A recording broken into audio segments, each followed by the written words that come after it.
my friend, and welcome to the study on this sunny morning.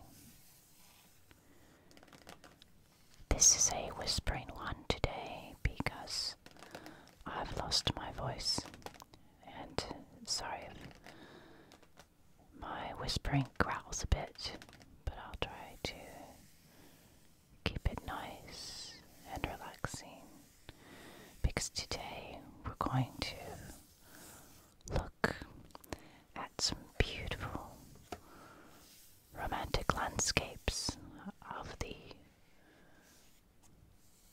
19th century German painter Caspar David Friedrich. You might recognize this landscape, it's very famous. Many of his landscapes are well recognized and well known and used widely for book covers and posters and things. They all have usually an observer alone or with a friend, one or two people observing from the point of view of the viewer as well, so we rarely see their faces viewing the landscape that he imbues with this mystical nature with fogs or sometimes sea waves, sun streaks and mist, and then the dark rocks or mountains or trees. So they really conjure the imagination. So I have a book of his prints of some of his paintings, this large one, the landscapes, and this smaller one about his time on the island of Rügen in the Baltic, north of Germany.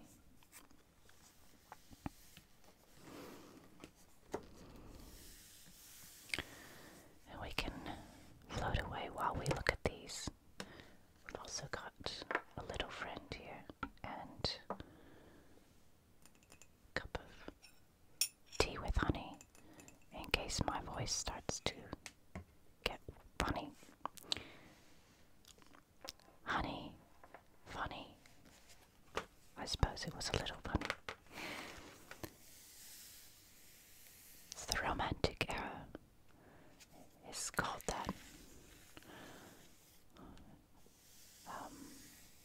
Partly because of this artistic movement, and here we see a lot of pathos in Friedrich's paintings, which I find really striking and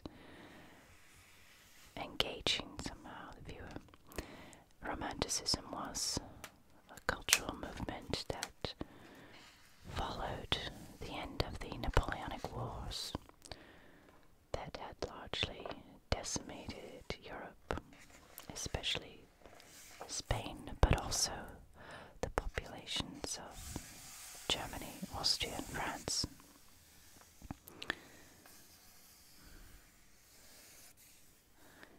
It was also seen as somewhat of a reaction to the Enlightenment era, the era or age of reason of Rousseau, Voltaire, Newton, the age of revolution.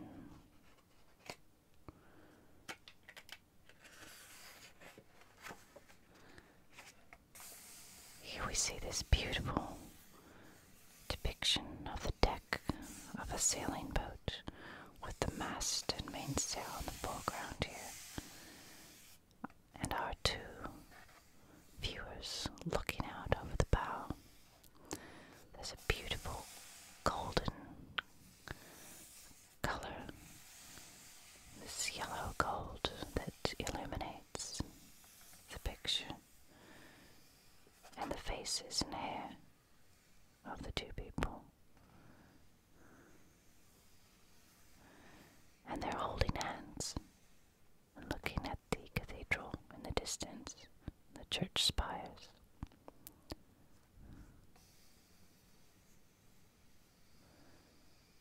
We can only imagine what they're thinking.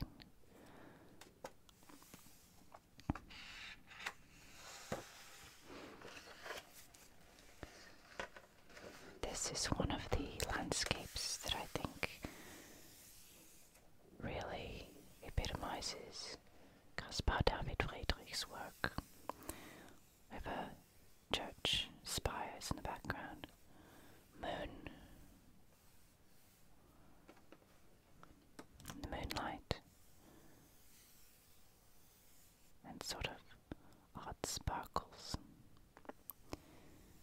dark trees, and a spring with water and some dead branches. So there's a bit of some idea of ruination, whether it's the ruins of the church or the dead branches. But there's also hope. We have the salvation story here in the cross and the spring.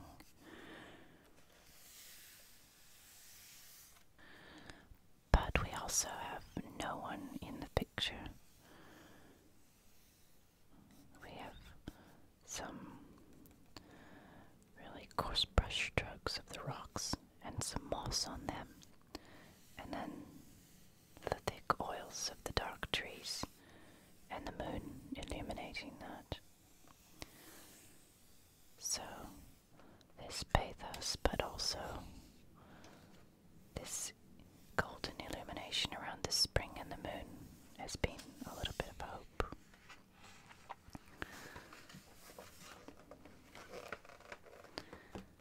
Here's another one. There's a man standing with a helmet, sword, and spats. Appears to be a soldier in the winter.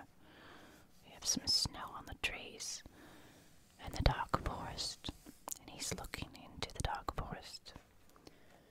And in the foreground, with this characteristic light ground, we have a few felled trees with a bird, perhaps a crow. It's a very lonely scene. And the sky is cloudy, just visible over the tops of the trees. These are paintings I like to look at for some time, just absorb the atmosphere, which I think was true to the objective of the Romantics. The names of the chapters here are also quite evocative. Oblivion and later recognition. This is a stone barrow or burial, probably not a barrow so much, but a burial mound or stone on the island of Rügen, which is in the north coast of Germany, on the eastern side of the Danish peninsula. This is the island itself, you can see.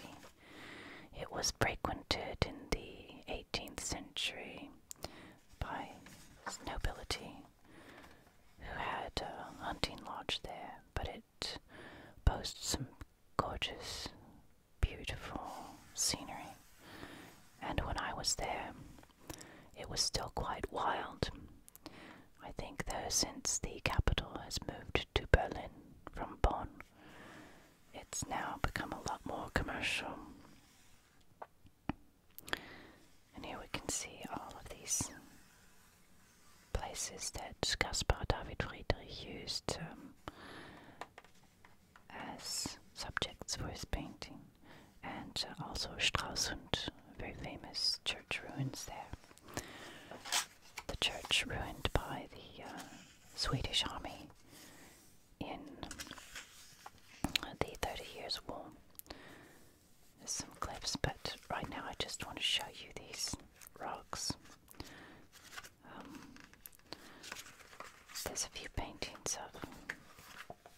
these rocks, and they do give one the idea of loneliness somehow. And he's done the trees there that have been chopped as well. Mist, moonlight with an observer. And there's a photograph of the rocks and a few sketches he did in German, Hünengrab. And that's at Kanitz.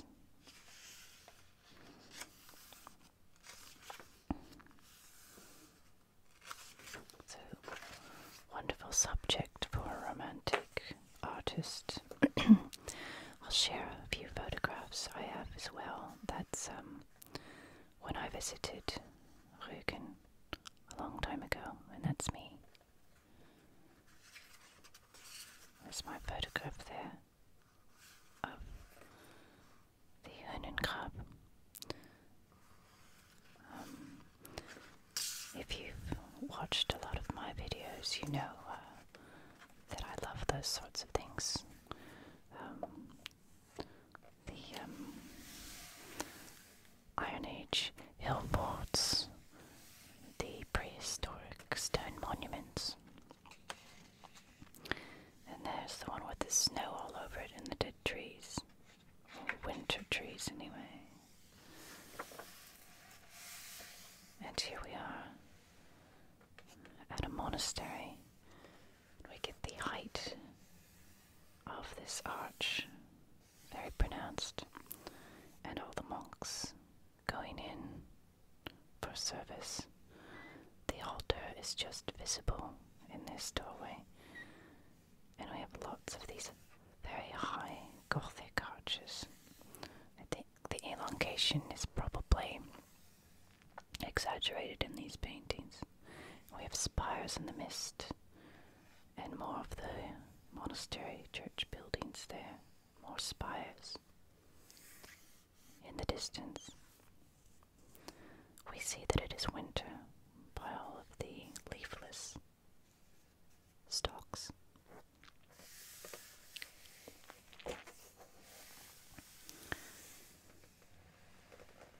So Caspar David Friedrich's dates, we know, are at early 19th century, mid-19th century, and the landscape had already begun to take hold in the popular imagination in probably the 18th century.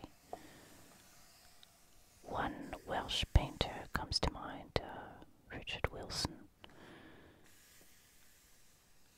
who did some beautiful landscapes of Wales, and there's several others quite early.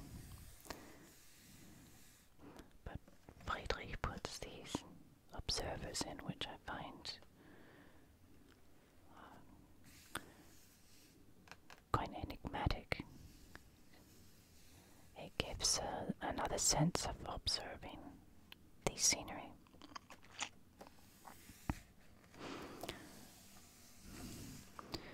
The paragraph here I will try to read with my croaky voice. Even the whisper gets a bit croaky, sorry about that. On May 7th, 1840, in the same year that Delacroix finished his entry of the Crusaders into Constantinople, Caspar David Friedrich died in solitude and great mental distress, the inventor of the tragedy landscape, as he was described by the French sculptor David d'Angers, who had met him. Friedrich had been living since 1835 in a precarious state of health. He was the shadow of his former self, fading away into the bright Nordic mist, like the elusive figures he painted, always shown with their backs turned, contemplating moonlit seas. Ever monk-like in his ways, almost confined to his house on the river Elbe, he watched as his depression slowly deprived him of his ability to paint landscapes, and blunted the edge of his mystic appetite. So we have the sad ending of his life.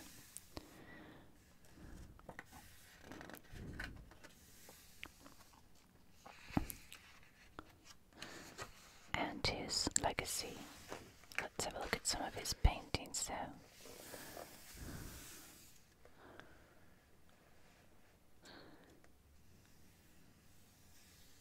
Some hooded monk figures at a shrine. And again, some leafless trees.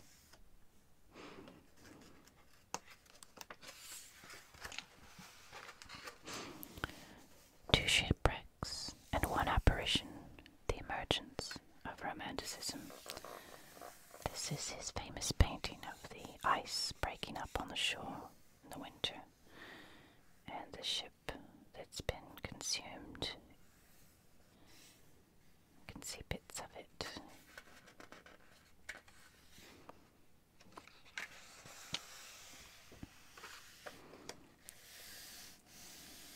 And the snow and jagged rocks.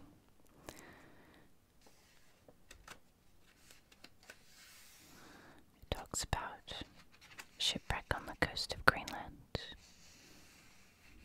Caspar David Friedrich was 46 years old when he received the visit of the future Tsar of Russia, the Grand Duke Nicholas, in December 1820, in his new studio in Dresden on the Elbe.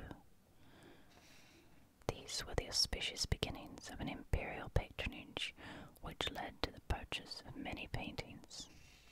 The artist was on the eve of a new phase in his work, inaugurated 2 years later by a painting that was the antithesis of everything neoclassical and Italianate in art. The composition, which has since been lost, was titled Shipwreck on the Coast of Greenland, and marked the beginning of a series of canvases that contributed much to his return to favor in our own time.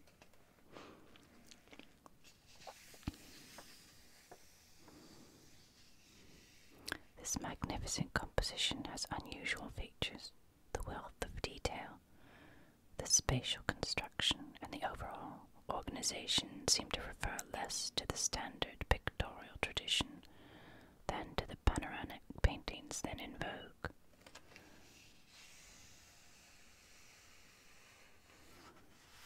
Look at that. We have something in the background there as well. Rocks, ice, froth. David Danger described it as a mountain of ice and the debris of a ship which has been crushed by it. It is a great tragedy, not a single survivor. And the sky is a pure blue as well. The subject of shipwrecks had long interested Friedrich. After the Storm in 1817 was one of his famous ones.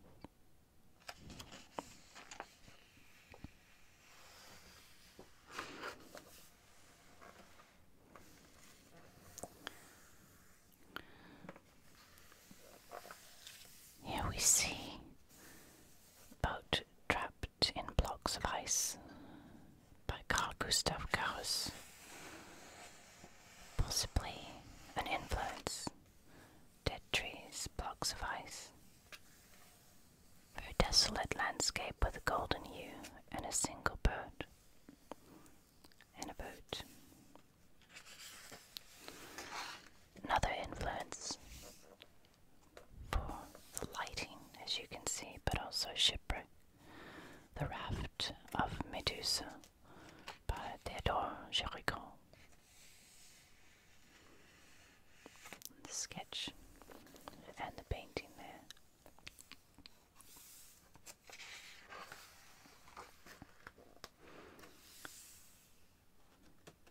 This tells about how Géricault influenced Friedrich.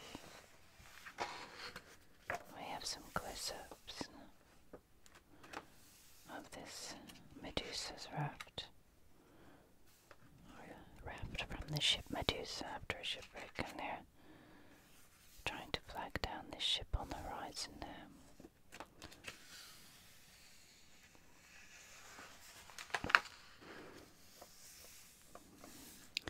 And the people expired on the deck, reminiscent, I think, of the Shelley Memorial. This type of imagery, very evocative in the Romantic artists. Shelley washed up in the Mediterranean while on Grand Tour, and his death is romanticized in a sculpture, a very famous sculpture.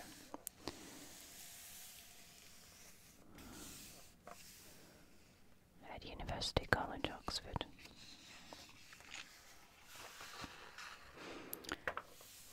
Here's one by Delacroix, Dante and Virgil in Hell. And there we have Dante and Virgil. And these monstrous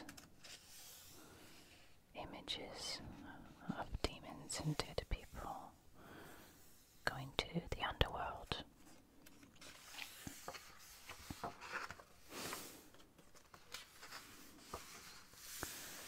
And now we have landscape painting in Europe.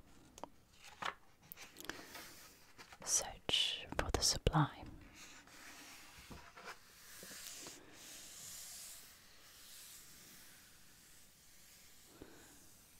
This one is by John Martin, Joshua ordering the sun to stop its course. So, biblical setting with huge monumental landscapes.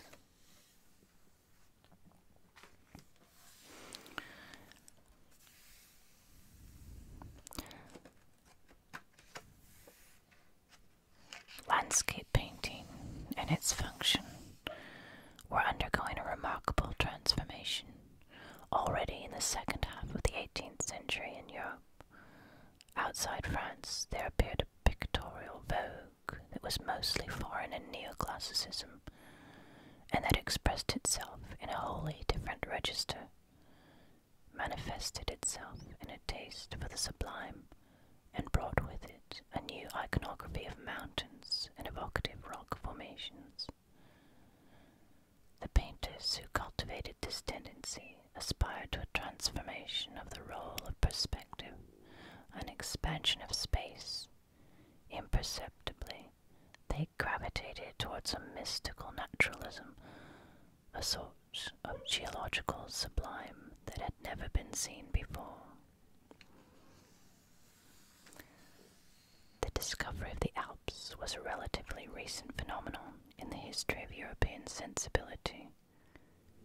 In the 18th century, the high mountain fastnesses, with their glaciers long ignored, began to attract scientists and the curious after Baumat and Paccard made their first ascent of Mont Blanc in 1786. In 1788, the naturalist Horace Benedict de Saussure made the climb and recorded his experiences, mentioning, among other things, the elevation of the soul, the broadening of spiritual horizons, and the secret voices of nature. Painters also began to discover the inner forces of the Alps. Turner, an Englishman, and Wolff, a Swiss, scoured valleys and glaciers in search of the secret powers enshrined in the stark monumentality of the rocks.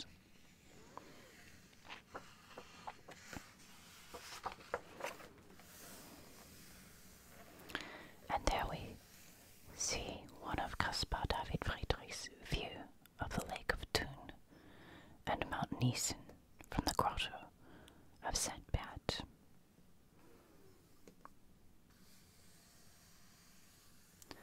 We have this golden light coming through on the rocks, and the dark in the foreground, and a single boat on the broad expanse of lake with a village.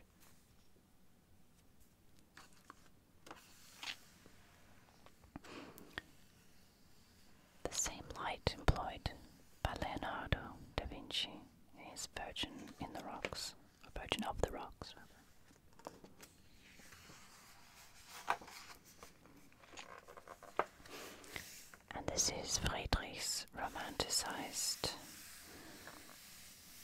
painting of the ruins at Stralsund, the church I told you about that was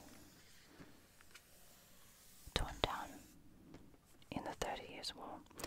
Friedrich has put a little house there and some people living amongst the ruins.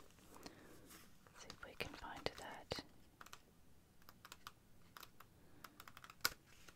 in our book here about the island of Rügen. There's a nice picture there.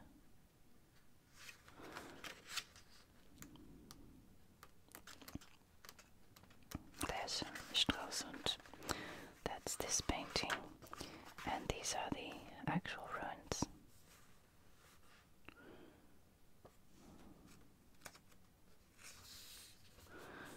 The Abbey of Eldena, close to Eldena. So you can see how he's inspired by these church ruins with his sketches, and this famous one with monks in the foreground. It's reminiscent of the landscape of Disney's. I think it's the last one in the Disney one where they had Stokowski playing the orchestra and showed the church rising up in their animation and people going to service. The tendency to bring out the menacing expressivity of natural shapes and volumes was a feature of both English and German painting at the end of the 18th century. This one by Friedrich called Landscape with a Solitary Tree, and there's a shepherd and sheep. Not quite the subject of the painting, but nonetheless a key presence. And you can see the lighting where the sun hits the landscape between the clouds.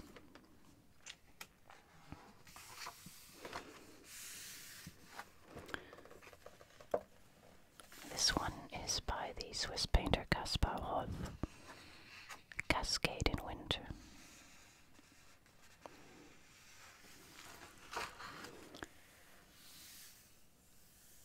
This one's by John Martin called The Bard. So we have a bard up here, minstrel, and this rushing river here, mounted army here, crooked oak-like trees, imposing rocks, a fortress, and mountains and clouds.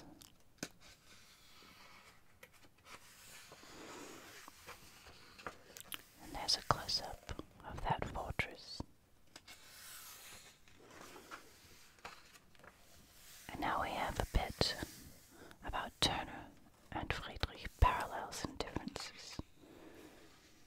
This famous one by Turner, The Shipwreck. And you can see his brush strokes, very rough brush strokes there, and focused light, called The Slave Ship. And this one by Thomas Girton, Bamberg Castle, Northumberland. Look at the imposing rock shapes,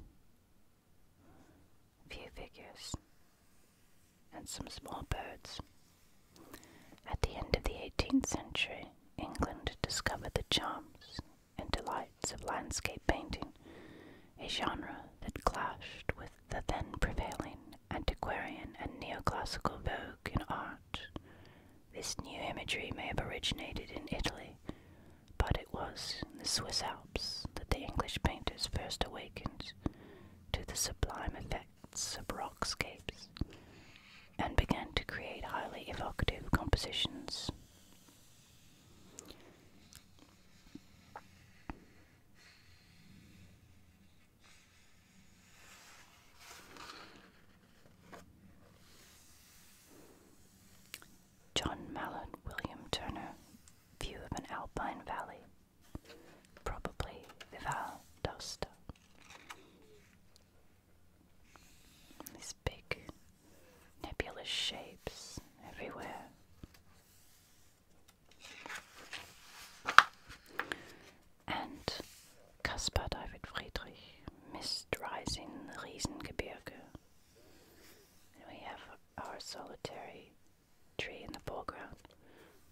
here.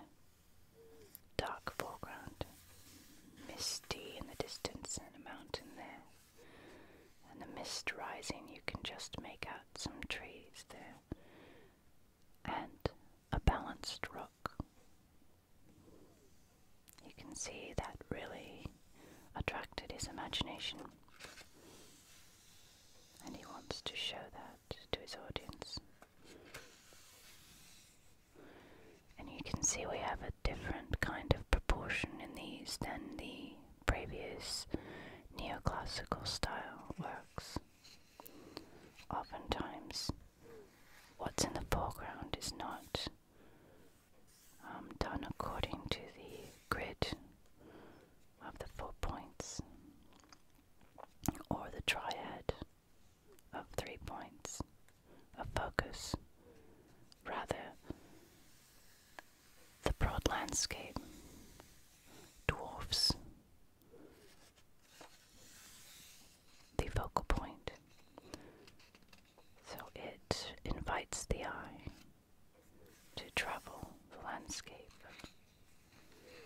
and have a completely emotional experience, emotional tie to the subject matter.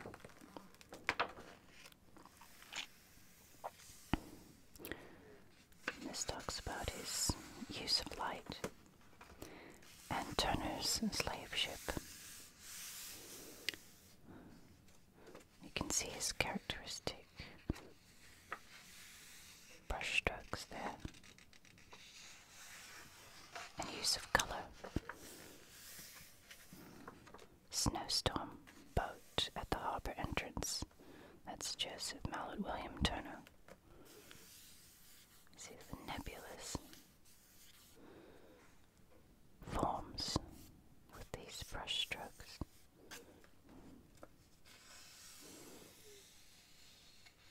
The Turners spanned quite a broad time period from the end of neoclassicism, and can almost be said to be the very beginnings or influences of Impressionism, which in a large way the Romantics were. Turner again, rain, steam, and speed, the Great Western Railway. This one actually, you can see, does use that grid, but we also have this perspective here on the viaduct,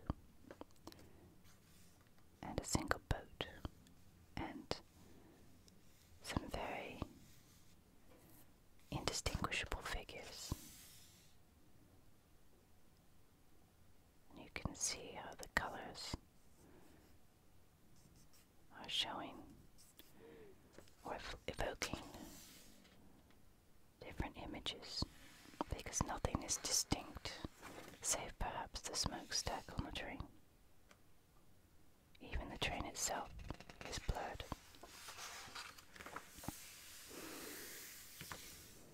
We have more Turner. It's in the Alps. St. Gothard Pass. One single figure there. Germany between transformation and nostalgia.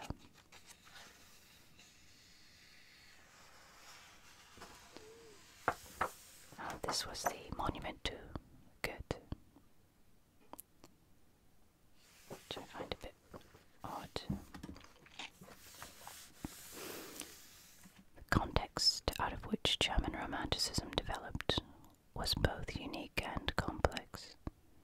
The German character was not entirely receptive to certain ideals of the 18th century, especially those concerning the primacy of reason. Unencumbered by Jacobin ideology, which had been Turner's.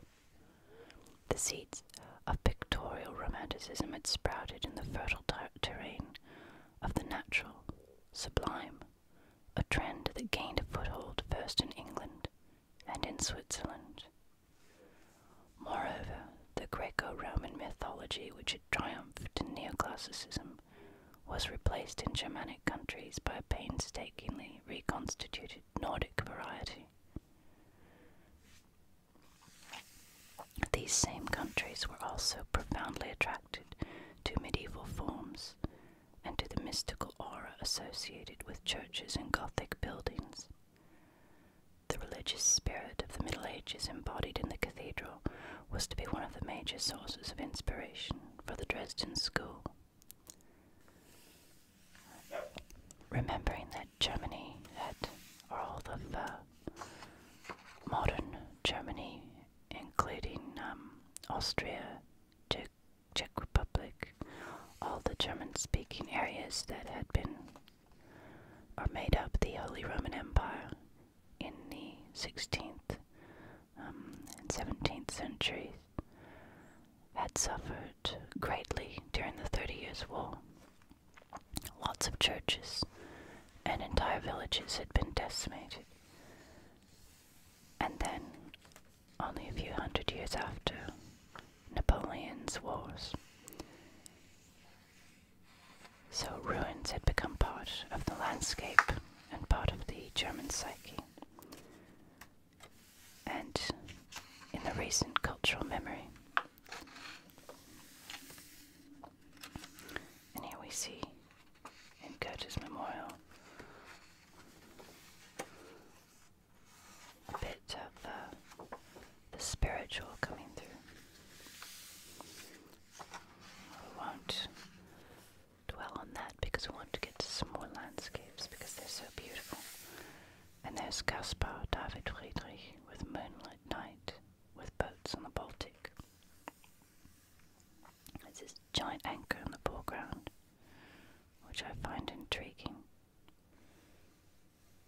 and a sailor on a boat.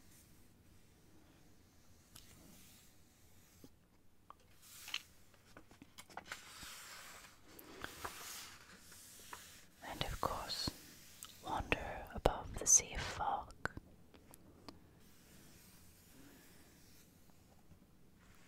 With great persistence, Friedrich transposed onto the canvas only the essence of what he had noted in his drawings from life, motifs that he could later rework and recombine in his studio, softening the contrasts, regularizing the shapes and contours. In this way, he could integrate the multiplicity of nature into a figurative discourse, which was often subtle, symbolic, and at times excessively encoded. For, despite the near obsessive precision of the forms and the rather conventional treatment of the composition, nature in his hands was transformed into a metaphor of the mortal world and charged with spirituality. The painter was involved in more than the straightforward reproduction of nature. His art partook of the dialectic between reality and symbol. This precise quality seems to have unsettled a number of his contemporaries.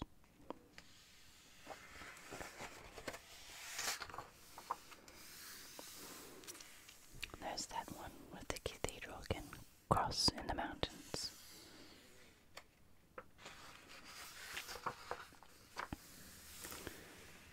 This one by Carl Gustav Karus, Memorial Monument to Goethe.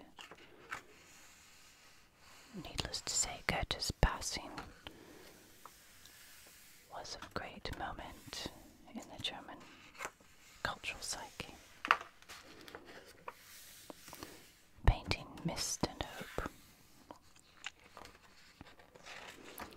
So here we have a hut and a well on the island of Rügen.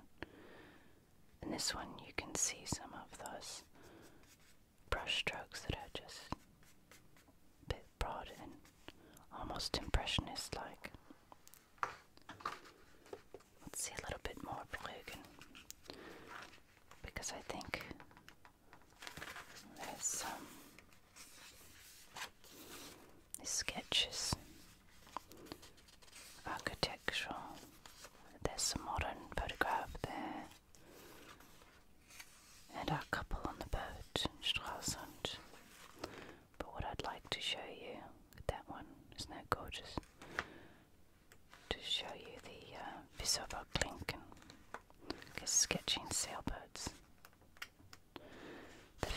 Klinken, were some of the white cliffs that are visible around Rügen. There you see some more of them. I can see how that would influence Friedrich's use of light. There's some more of the stones, standing stones there.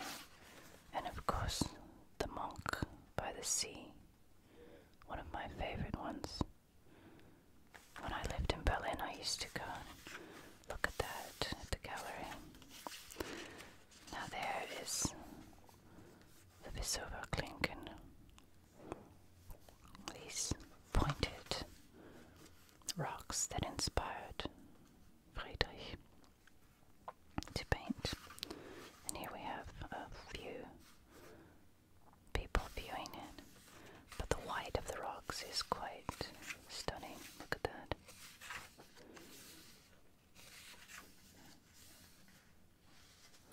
I was trying to find the big one for you. There we are. A photograph. And the colors of the water there. And there's his famous painting. You can see how he romanticized the points in his painting.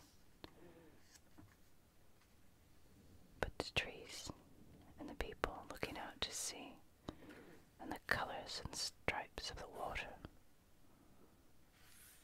and how many colors he used for this white. But he also made them much more jagged and imposing. And that's it there. The Klinken.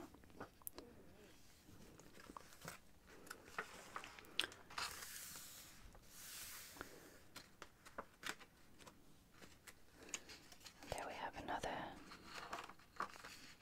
Adam and Eve type landscape. The lake there in the distance. Some self-portraits Friedrich did of himself.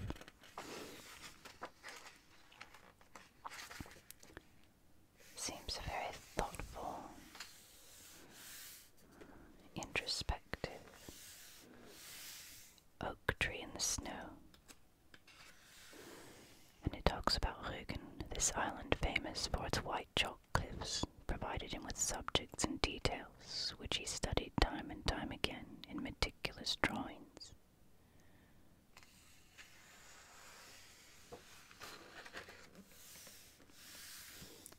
Woman at the window.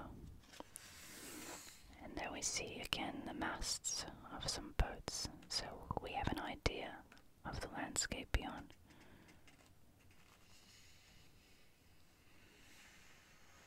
You see the folds of her dress. Small details like the bottle, the paint on the wood.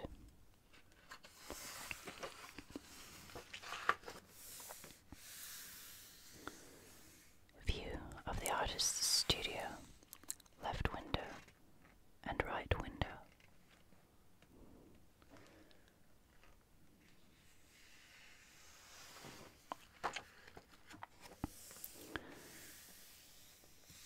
And this one is by Georg Friedrich Kersting, and it's called Friedrich Painting in his Studio.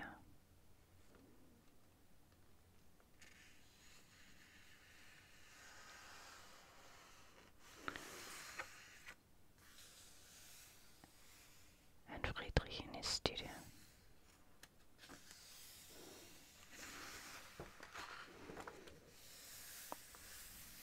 This is another one I love.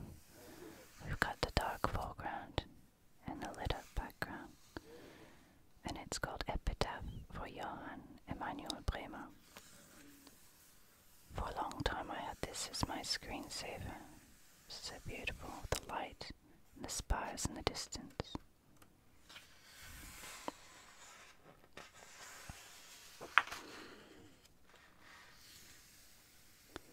And this is an altarpiece that Caspar David Friedrich did, called the Tetchen altarpiece.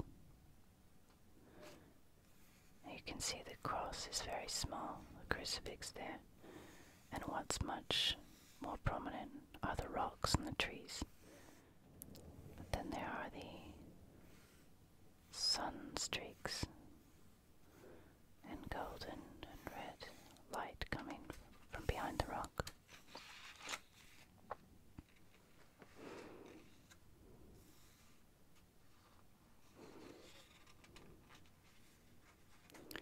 It says this particular composition marked a profound change in the artist's aesthetic and iconographic course.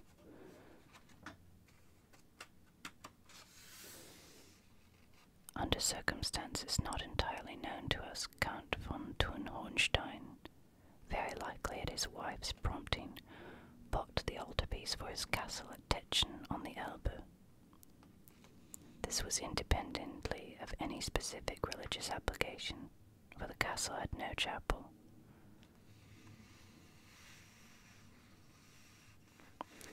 And here we see an eye in a triangle with some sunstrikes there, possibly to do with masonry, Freemasons, but we just don't know. We've got wheat and grapes, also symbols of Bacchus and harvest. Winter landscape with church. And again, crucifix is in the foreground. A few people who have left their crutches behind. And this church in the background, as the churches are never the main focus, but they're always imposing in their presence.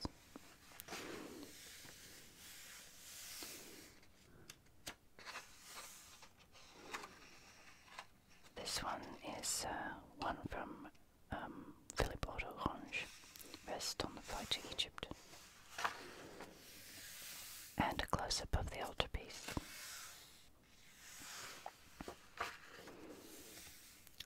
This one by Delacroix.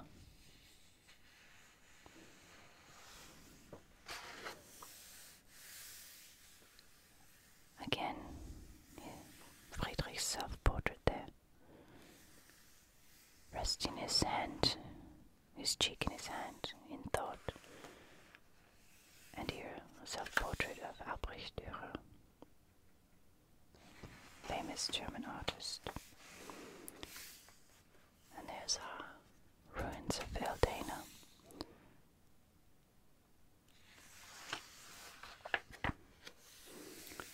And this one, the English landscape artist John Constable.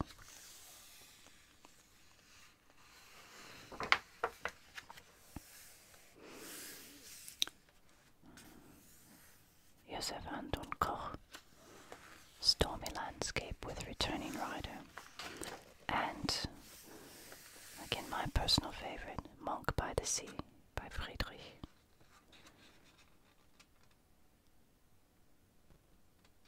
Look at the colors there.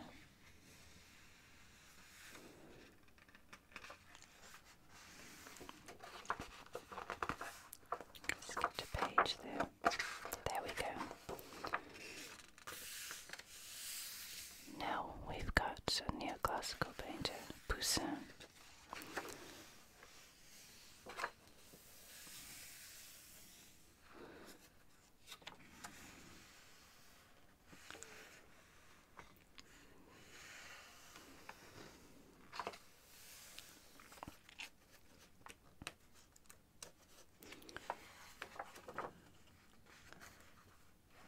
Friedrich. Quite like that one. Morning in the Riesengebirge, again with the fog, and these two people climbing up to this crucifix, on which somebody's actually hanging on.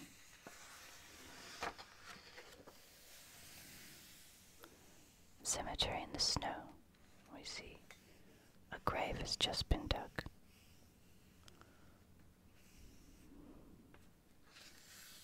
Ready for a new occupant.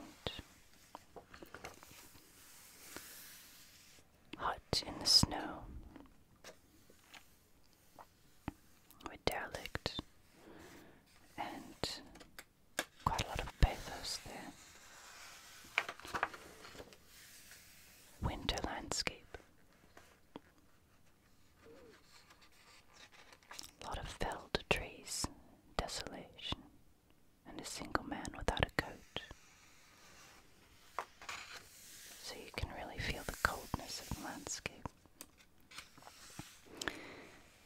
Invasion of Napoleon and the Iconography of Resistance. This one is by Johann Christian Reinhardt, Stormy Landscape with a Rider. In 1813, Friedrich met the poet and patriot Ernst Moritz Arndt on the occasion of his visit to Dresden. This encounter can only have strengthened the painter's nationalistic sentiment at a time when he feared the worst for his homeland. Because of the state of war, these were also financially very difficult times for the artist. In that year, when Napoleon's army entered Dresden, Friedrich sought refuge and consolation in nature by fleeing to the Alps, or Elbsandsteingebirge, where he stayed from June 1st until July 20th.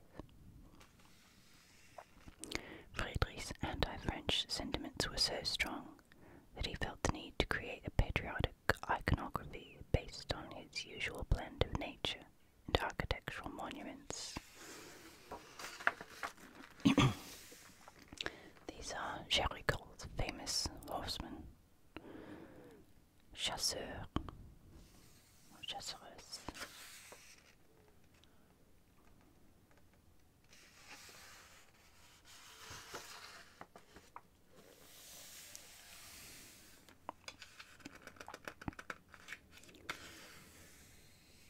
And here we have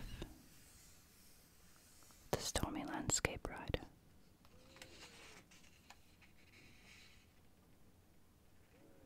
And a close-up there.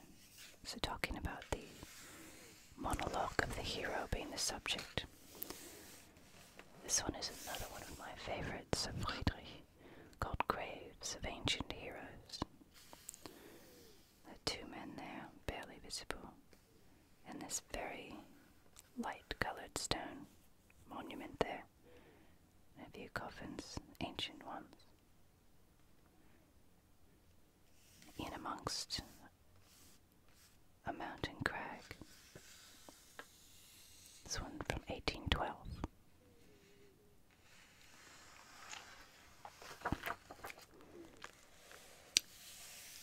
Cave and funerary monument. Again, this beautiful golden light that's through the trees, and there's this big crack forming a cave in the mountains.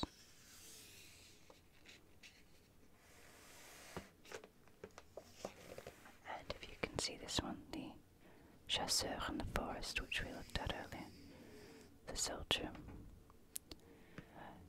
not heroically on horseback, but standing alone in the forest with two felled trees. So we're seeing a different kind of hero. This one by Carus, Woman on a Terrace. And there, that one. This one we've seen from our Rügen book, Woman on the Beach. There's Rügen in the distance. You can see all of these brush marks of the water and very detailed nets and rocks in the foreground.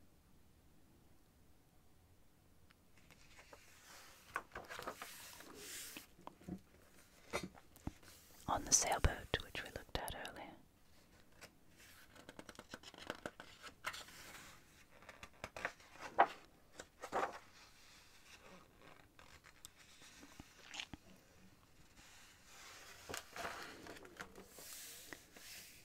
This one by Dahl, View of Dresden in the Moonlight. I love the detail in that one. And the moonlight shone on the water, making the figures black.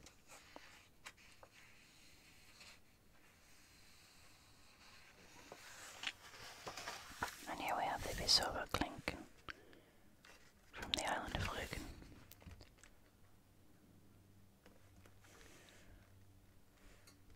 You see,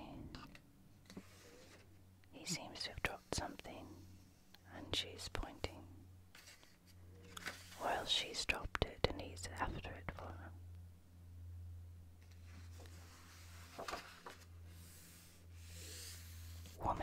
setting sun. A new and different way to approach and look at this landscape. You can see the development of Friedrich's painting.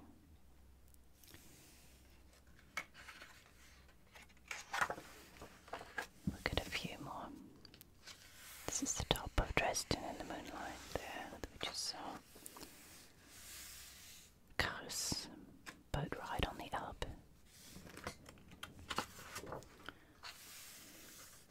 Ludwig Richter crossing the Elbe. And some of my favorite nocturnal scenes by Friedrich. Two men at twilight. So we have the one in the Hermitage and this one's in the Berlin National Gallery. Two men on the beach in the moonlight. And seascape by moonlight. Look at all those gorgeous clouds and the very calm sea.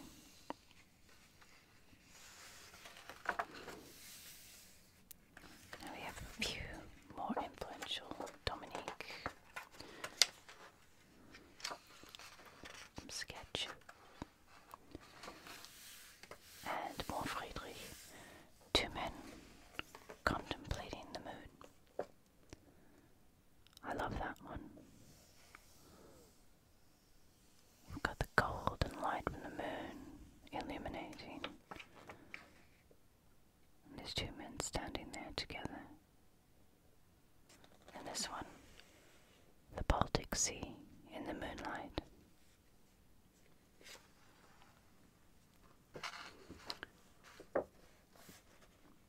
Two more figures contemplating the moon with the same tree. This time a man and a woman.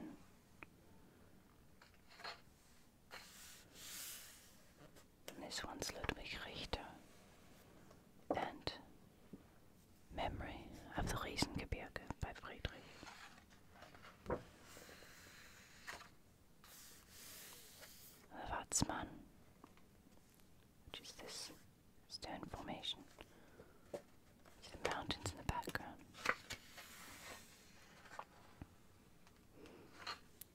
And the infinite beyond image. Let's get to Friedrich here. Meadows of Greifswald and Woman at the Window. And Woman Before a Mirror.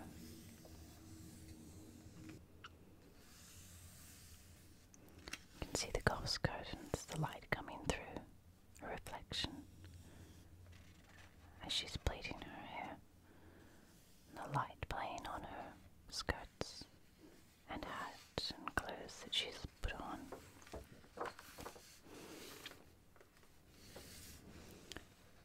So this one's from the Grand Tour, Ludwig Kattel, Franz Ludwig, portrait of Schinkel in Naples, with Vesuvius, and Caspar David Friedrich, hills and ploughed fields near Dresden. And our last one, a tree with crows.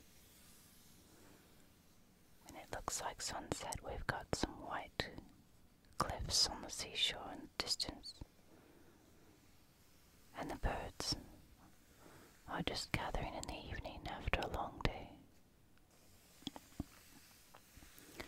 My friend, may the moonlight shine softly in your dreams. Be good to yourself. Be kind to others.